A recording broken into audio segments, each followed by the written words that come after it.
Hello mga mama at sir! Narito po ang mga halimbawa ng MOVs na pwede ninyong ilagay at gamitin para sa inyong Results-Based Performance Management System o RPMS portfolio.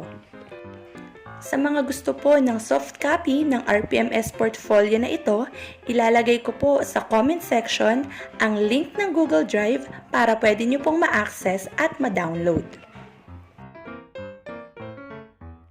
Huwag kalimutang i-like ang video na ito at mag-subscribe. I-hit na rin ang notification bell para lagi po kayong updated kung meron akong mga bagong videos. Para po sa ating CRA 1, Content, Knowledge, and Pedagogy, narito po ang ating objective, Applied Knowledge of Content within cross-curriculum teaching areas. Ang ilalagay po nating MOV ay ang ating Classroom Observation Tool or COT rating sheet and Inter-Observer Agreement Form. Ito po ang halimbawa ng aking rating sheet sa Class Observation 1 at rating sheet for Class Observation 2. For Objective 2, ensure the positive use of ICT to facilitate the teaching and learning process. Narito po ang mga MOVs na dapat po ninyong ilagay. Any supplementary material in print or digital format made by the ratee and used in the lesson delivery, such as activity sheets, one lesson from a locally crafted self-learning module, SLM, then lesson plan, example po niyan yung DLP, DLL, WHLP, WLP, WLL, lesson exemplars, and the likes. Video lesson, audio lesson, at kung meron pa po kayong ibang learning materials na print or digital format. And kailangan nyo pong maglagay ng short annotation. Ito po ang aking example ng activity sheets na pinapasagutan sa aking mga estudyante. And then, ito naman po ang aking lesson exemplar na locally crafted. Pag sinabing locally crafted, yung mga inilalagay po natin dyan ng mga bagay, mga lugar, mga kilalang personalidad, ay dapat yung nasa mismong lugar kung saan po tayo nakatira. Para nakaka-relate po ang ating mga estudyante sa gusto po nating ituro o sa pinag-uusapan po natin dito sa ating lesson. So, ito pong LE na ito ang ginamit ko sa aking Class Observation 1. And ito naman po yung ginagamit natin o ibinibigay natin sa mga nanay at sa mga estudyante natin, ang Weekly Home Learning Plan. Ito naman po yung mga self-made lessons ko o video lessons ko na isinishare ko po sa aking mga learners, pati na rin po sa aking mga co-grade 1 teachers para ma-share din po nila sa kanilang mga estudyante. Ina-upload ko po siya sa aking YouTube channel at yung iba po ay na-upload ko rin sa aking Facebook group. Meron po ako dyang short annotations sa ibaba. For Objective 3, applied a range of teaching strategies to develop critical and creative thinking as well as other higher order thinking skills. Ito po ang MOV na gagamitin o ilalagay natin. Activity sheets, one lesson from a locally crafted self-learning module, lesson plan, yung mga nabanggit ko po kaninang example, video lesson, audio lesson, and other learning materials in print or digital format. Almost the same lang po doon sa objective number 2. So, gumamit po ako ng ibang example ng aking mga activity sheets. Ayan po. Then, ito po yung aking lesson exemplar na contextualize. Ito po yung ginamit ko sa aking Class Observation 2. And another example of Weekly Home Learning Plan. And then, ito po yung mga iba pong mga video lessons na in-upload ko po sa aking YouTube channel.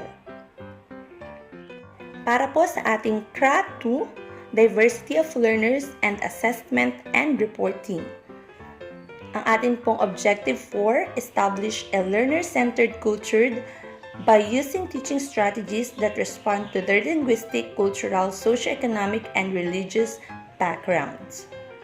Ayan po ang ating MOVs. Kagaya lang din po halos noong nasa Objective 2 and 3. Yan, activity sheets, one lesson from a locally crafted self-learning module, lesson plan, video lesson, audio lesson, and other learning materials in print and digital format.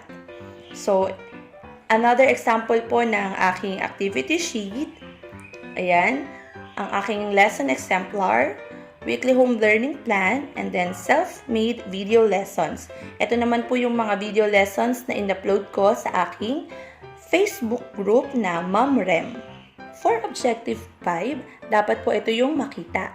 Planned and delivered teaching strategies that are responsive to the special educational needs of learners in difficult circumstances, including geographic isolation, chronic illness, displacement due to armed conflict, urban settlement or disasters, child abuse, and child labor practices.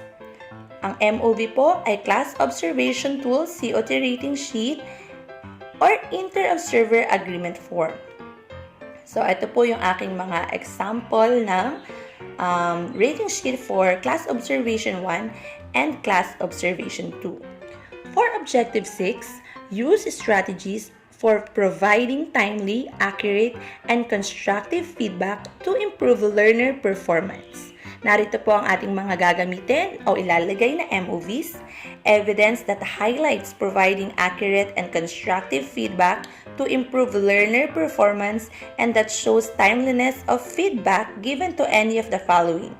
Yan, activity sheet, performance task, portfolio, quiz or test, and self-learning module. Dito po sa activity sheet, ito po yung example ng ginawa po namin na pinasa po ng bata o ng kanya pong guardian sa messenger. Dito po pinapakita na chinikan ko po ang kanyang ginawa at nilagyan ko po ng feedback or comment na very good na nagsasabi na nagawa po ng tama at maayos ng bata yung kanya pong mga gawain. Dito naman po sa example ng summative test, makikita niyo po dyan sa baba na naglagay po ako ng mga sample answers. Kasi yung bata po hindi niya po nasagutan ng tama yung kanya pong summative test. Kaya po para sa kanyang reinforcement activity, mas mapapractice niya po o mas malalaman niya pa kung ano yung dapat na isasagot sa klase ng tanong na nakalagay po doon sa summative test. Dito po sa performance task, makikita nyo po dyan na nagkaroon po kami ng online performance assessment. Sa baba po makikita nyo dyan ay screenshot ng mga usapan namin ng mga magulang na nagbibigay po ako ng feedback at nagbibigay po ako ng advice o strategies para matulungan po sila na maturuan yung mga anak nila, lalong-lalo na yung mga batang medyo nahihirapan po sa math. For CRAT 3, Curriculum and Planning. Ito po ang ating Objective 7, Selected, Develop, Organize, and Use Appropriate Teaching and Learning Resources, including ICT, to address learning goals. So, ang atin pong MOV ay Classroom Observation Tool, COT Rating Sheet, or Inter-Observer Agreement Form. So, kagaya lang po kanina, ayan po ang aking mga rating sheet for Class Observation 1 and Class Observation 2. Wala pong score yan kasi sample lang po ito ng itsura ng rating sheet. Ayan po. For Objective 8, set achievable and appropriate learning outcomes that are aligned with learning competencies. Narito po ang mga MOVs na pwede natin ilagay.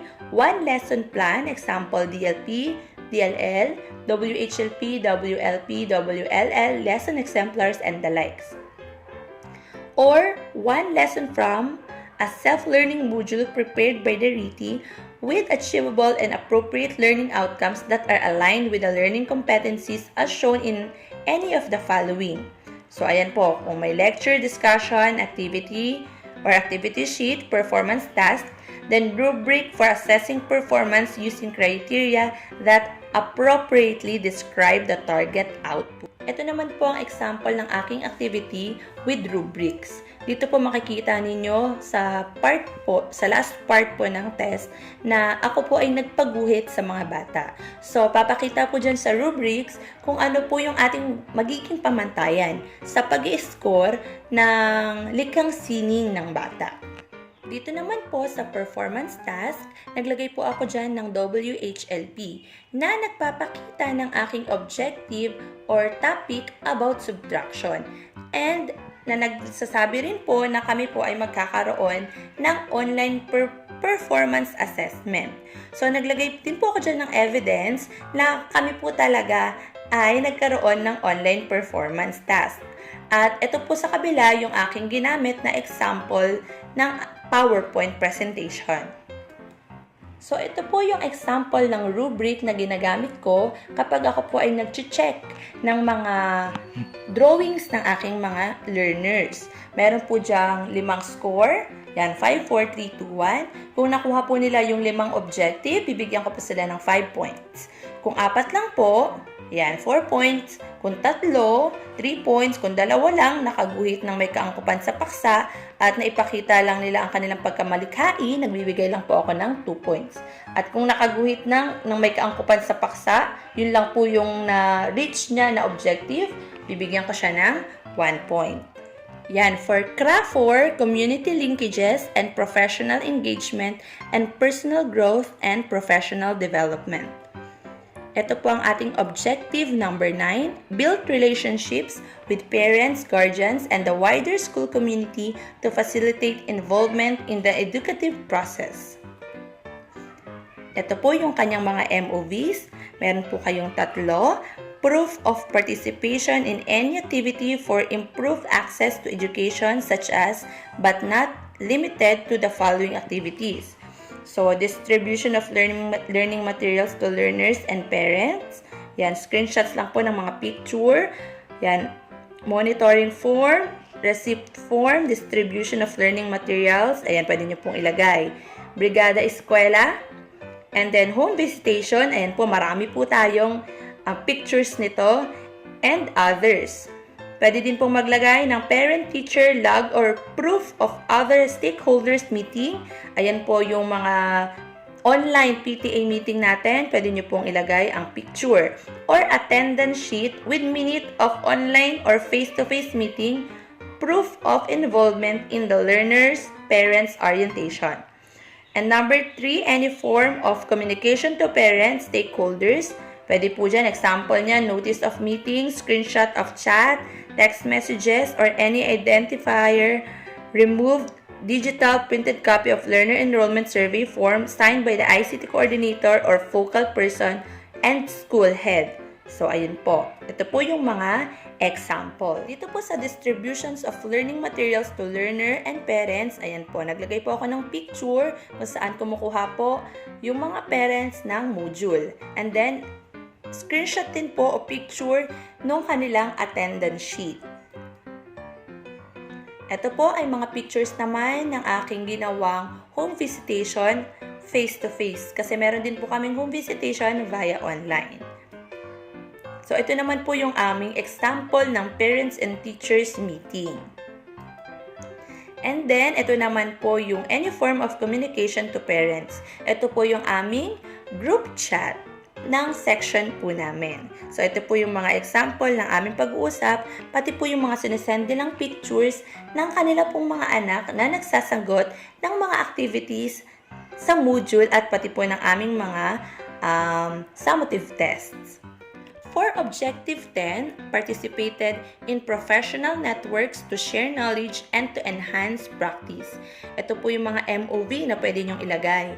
Certificate of Completion in a Course Training. Certificate of Participation in a Webinar, Retooling, Upskilling, and other training, seminar, workshop with proof of implementation. Certificate of Recognition, Speakership in a Webinar, Retooling, Upskilling, and other training, seminar, and workshop. Then, any proof of participation to a benchmarking activity, any proof of participation in school LAC sessions, online, face-to-face, certified by the LAC coordinator, and others kung meron pa po. And please provide annotation. Certificate of Completion in Course Training. So, ayan po, pwede kayong maglagay dyan kung ilang trainings o ilang certificates yung inyong naatinan. Ganon din po dito sa Certificate of Webinar, Retooling, Upskilling. So, kung meron po kayong certificate ng speakership, ayan, ilagay nyo rin po dyan. Kung marami kayong speakership, okay na okay, ilagay nyo rin po lahat. Then, ito po ay Certificate of Participation in Benchmarking Activity. Kung kayo po ay naging speaker ng benchmarking ng mga best practices or kasama po kayo sa committee, pwede nyo pong ilagay ang inyong certificate. And then, syempre, kailangan po ninyo magpakita ng proof of participation ninyo sa inyong mga school LAC sessions. Ito po ay example ng aming LAC session para sa LDM. So, ayan po yung aming mga pictures. Ayan, ilagay nyo po dyan yung inyong attendance. And then, ito naman po yung proof of participation in school LAC sessions. Ayan po yung mga iba pang example ng aking nasamahan ng mga LAC sessions. For Objective 11, develop a personal improvement plan based on reflection of one's practice and ongoing professional learning.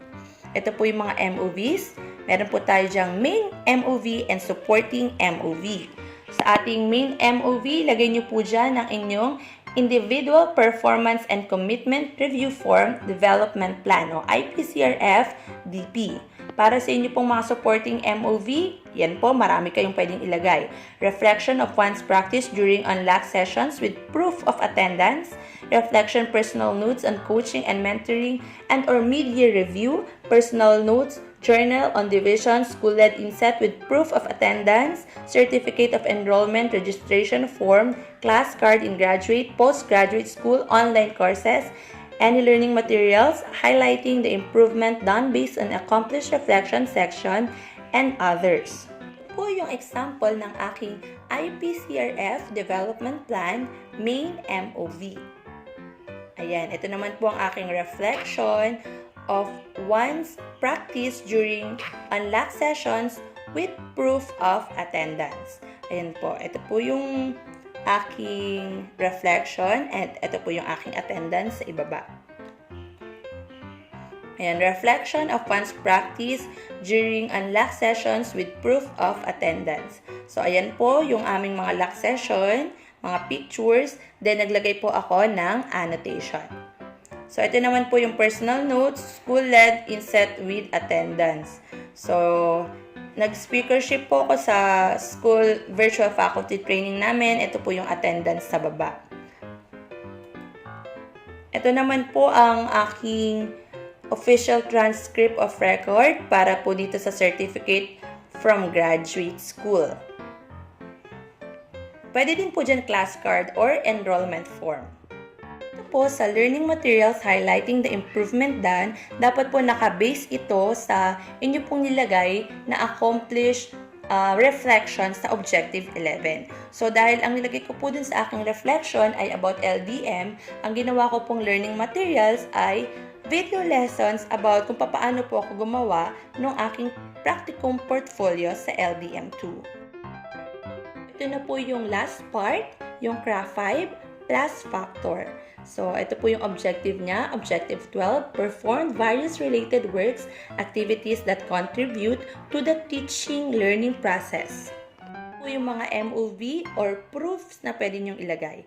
Committee involvement, advisorship o co-curricular activities, involvement as module material writer, involvement as module material validator, participation in the RO, SDO, school-initiated TV, radio-based instruction, book or journal authorship, coordinatorship or chairpersonship, coaching and mentoring learners in competitions, mentoring pre-service teachers, participation in demonstration teaching, participation as research presenter in a forum or conference, and others. So, provide annotation.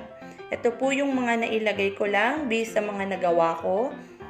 Yan, committee involvement.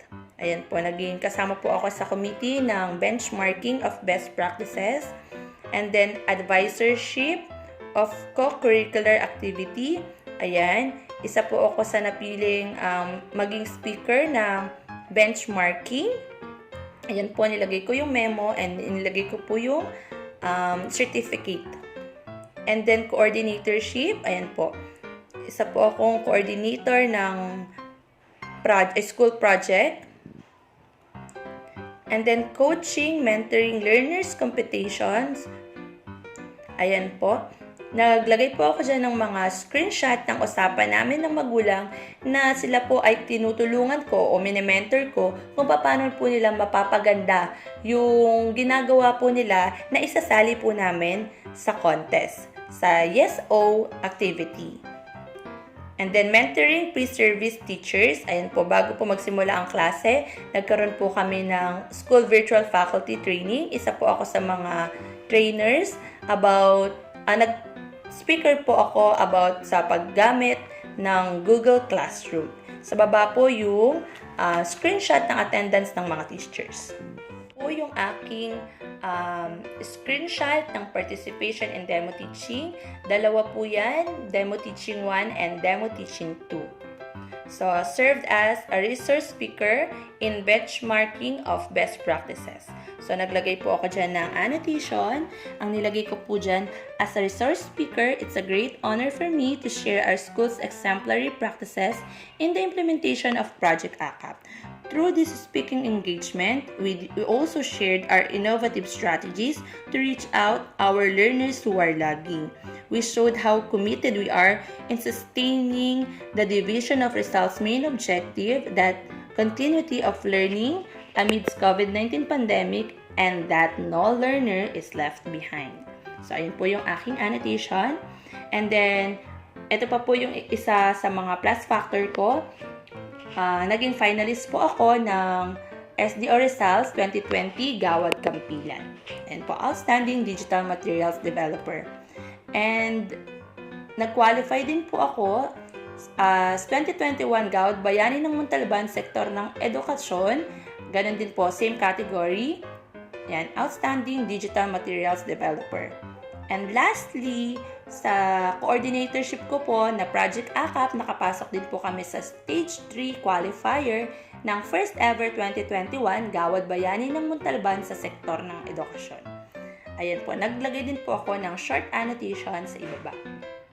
That's all, teachers! Sana marami po kayong nakuhang ideas kung ano-ano po ang pwede nyong ilagay na MOVs para sa inyong RPMS portfolio. Sa mga gusto po ng soft copy ng RPMS portfolio na ito, ilalagay ko po sa comment section ang link ng Google Drive para pwede nyo pong ma-access at ma-download. I-follow mo na rin ako sa aking Facebook group. Just search Teacher Remarie and Mommyrem. Dito rin kasi ako nag-upload ng iba ko pang mga video lessons at mga soft copy ng mga ginagawa ko dito sa YouTube. Thank you for watching!